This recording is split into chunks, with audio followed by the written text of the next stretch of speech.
Hello. हमारा जो पिछला वाला वीडियो था उसके अंदर हमने कारेंट मिरर का कॉन्सेप्ट को और भी अच्छे से देखा था। और हमने साथ ही साथ स्मॉल सिग्नल एनालिसिस किया था कारेंट मिरर के अंदर। और लार्ज सिग्नल से होकर हम कैसे स्मॉल सिग्नल एनालिसिस को किया था वो भी हमने बहुत अच्छे से देखा था। ठीक है। मतलब फाउंडेशन या एंट्री लेवल के लिए बहुत ही अच्छा क्वेश्चन था वो। और आज का जो जो सर्किट मैं आपके सामने ले आया हूँ, यहाँ पर आप देख सकते हैं कि यहाँ पर एक M3, इसको M2 कहते हैं और इसको M1 कहते हैं। ठीक है। ये तीनों का तीनों एनमॉस है हमारे पास। और यहाँ पर क्या दिया हुआ है, एक आई रेफरेंस दिया हुआ है। ठीक है। ये तो प्रिलिमिनरी कुछ चीज हमने देख चुके हैं। और भी एक मजेदार चीज है, ये M1 एंड M2 का रिलेशन। M1 एंड M2 का जो रिलेशन है, इसको हम एक्चुअली कहते हैं करंट मिरर। ठीक है। सही में ये एक पूरा का पूरा सेटअप है जिसके अंदर M1 and M2 current mirror का कनेक्शन पे है और M2 के साथ M3 कनेक्टेड है। ठीक है। तो फिर अब हम क्या करेंगे, हम एक्चुअली इस सर्किट को थोड़ा सा एनालिसिस करेंगे। ओके। और एक जो मजेदार चीज है, कभी कभी ये सर्किट हमको नहीं दे सकता, हमको कह सकते हैं कि विल्सन करंट मिरर को ड्रॉ करने के लिए।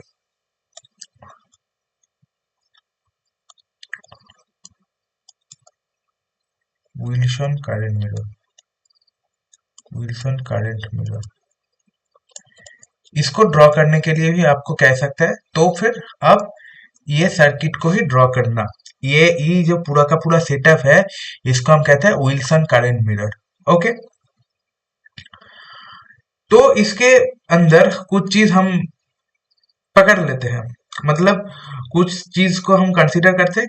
क्या है वो चीज, कि M1 M2 और M3 तीनों के तीनों ही आइडेंटिकल है। ये तीनों आइडेंटिकल कंडीशन में है, मतलब W और L का रेशियो सेम है। ठीक है। तो फिर हम एकदम बेसिक से एनालिसिस करेंगे। ठीक है। एकदम एक एक मॉसफेट को पकड़ेंगे और उसका एनालिसिस करेंगे, वो कौन सा मोड में है और कौन सा मोड में जा सकता है, कब कब इस इन जो मॉसफेट्स है वो सैचुरेशन मोड पे रहेगा, सब कुछ हम देखने वाले हैं। ठीक है। तो फिर एकदम हम लेते हैं M2 से, क्योंकि M2 जो मॉसफेट है वो कैसे तरीके का मॉसफेट है। बस मैं MT को ही ड्रॉ कर रहा हूँ। इसका देखो कि देखिए कि जो जी टर्मिनल है वो डी से कनेक्टेड है। तो मतलब ये एक डायोड कनेक्टेड मॉसफेट है।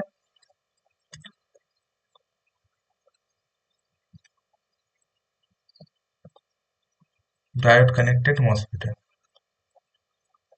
और डायोड कनेक्टेड मॉसफेट पर क्या होता है कि हर वक्त ये सैचुरेशन मोड पे ही रहता है। मतलब M2 हो गया सैचुरेशन मोड पे।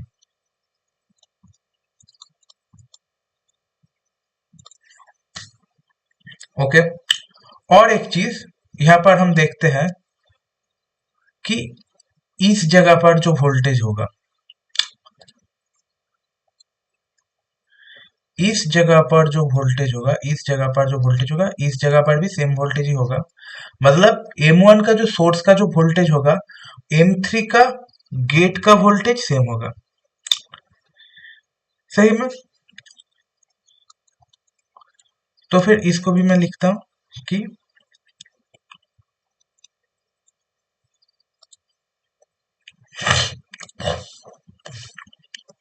The gate voltage of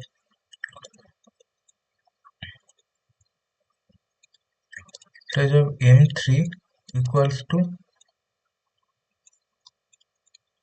sorry, source नहीं, इसका ड्रेन वोल्टेज,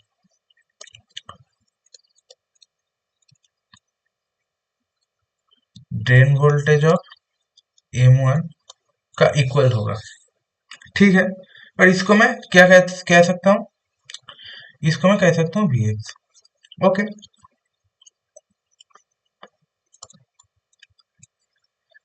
और तीसरा एक बात है, देखिए, आप एक चीज नोटिस कर सकते हैं कि करंट तो यहाँ से ही फ्लो करता है, मतलब आई डी टर्मिनल से करंट फ्लो करता है, तो आई डी यहाँ से यहाँ आ रहा है। अब करंट दो तरफ जा सकता है, एक इस तरफ जा सकता है और एक इस तरफ जा सकता है, लेकिन करंट गेट टर्मिनल से टर्मिनल पे फ्लो नहीं करता, तो फिर करंट इस तरफ नहीं जाएगा। तो फिर क्या होगा, पूरा का पूरा जो करंट होगा वो M3 से होकर M2 तक जाएगा, मतलब आईडी M3 और M2 में एकदम डाउनवर्ड चला जाएगा, कोई इधर उधर नहीं होगा, मतलब इस तरफ कोई करंट फ्लो नहीं करेगा, कोई करंट नहीं फ्लो करेगा गेट की तरफ, क्योंकि मॉसफेट का गेट पर कोई करंट नहीं फ्लो करता।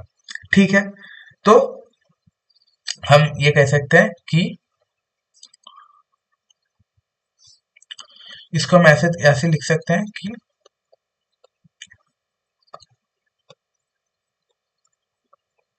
Current of M3 I mean ID equals to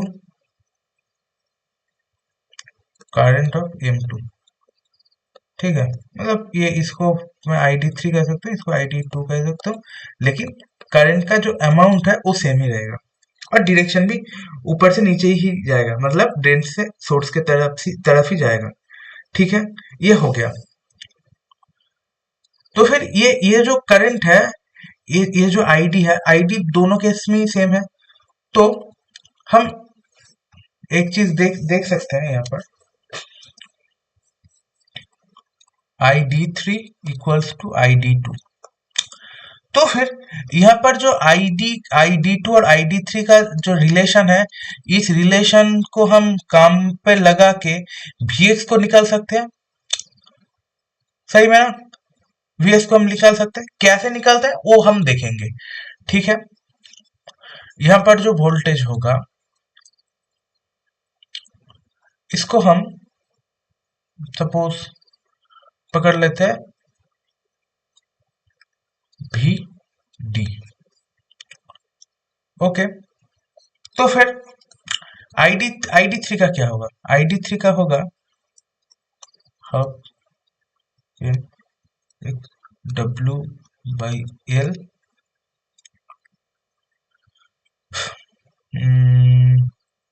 क्या होगा, VX minus VD minus VTH का होल स्क्वायर, और ID2 के लिए क्या होगा, हाफ W/L।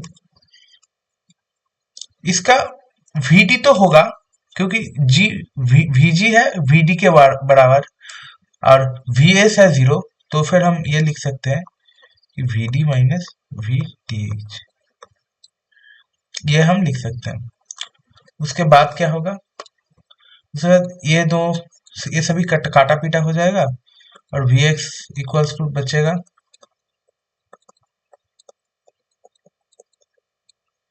ये भी काटा पीटा हो जाएगा, और VD इक्वल्स टू हो जाएगा VX/2। ओके, ये हमको मिल गया, हमको VD का वैल्यू मिल गया, या हम ये भी कह सकते हैं कि VX इक्वल्स टू 2VD, ये भी कह सकते हैं। तो फिर हम सर्किट को और एक बार ड्रॉ कर लेते हैं।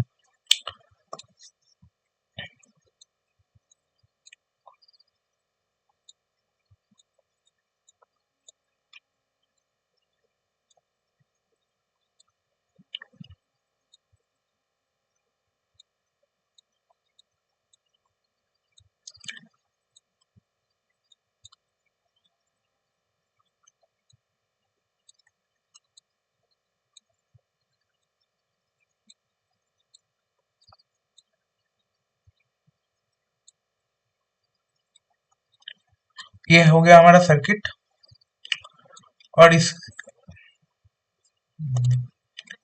ये है V0, ये है I रेफरेंस। ठीक है, और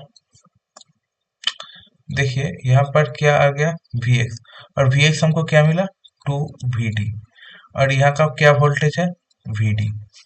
तो फिर देखिए जो जीएस है और इसका जो VGS है, दोनों ही सेम है। सही में ना?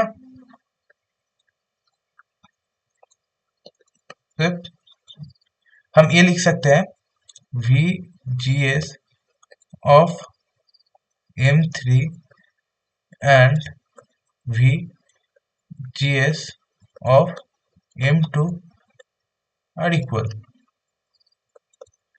equals to VD। ये हम लिख सकते हैं।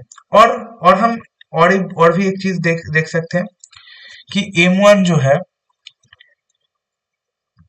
M1 का सोर्स का क्या वोल्टेज होगा, सॉरी, M1 का ड्रेन का क्या वोल्टेज होगा, ये हो जाएगा 2VD। और इस तरफ हमारा क्या है, यहाँ का वोल्टेज कितना होगा, वोल्टेज VD होगा, और ये भी VD आ जाएगा, मतलब सेम करंट ही फ्लो करेगा। यहां से भी हम देख लिए कि हमारा M1 के अंदर से भी सेम करंट फ्लो करेगा।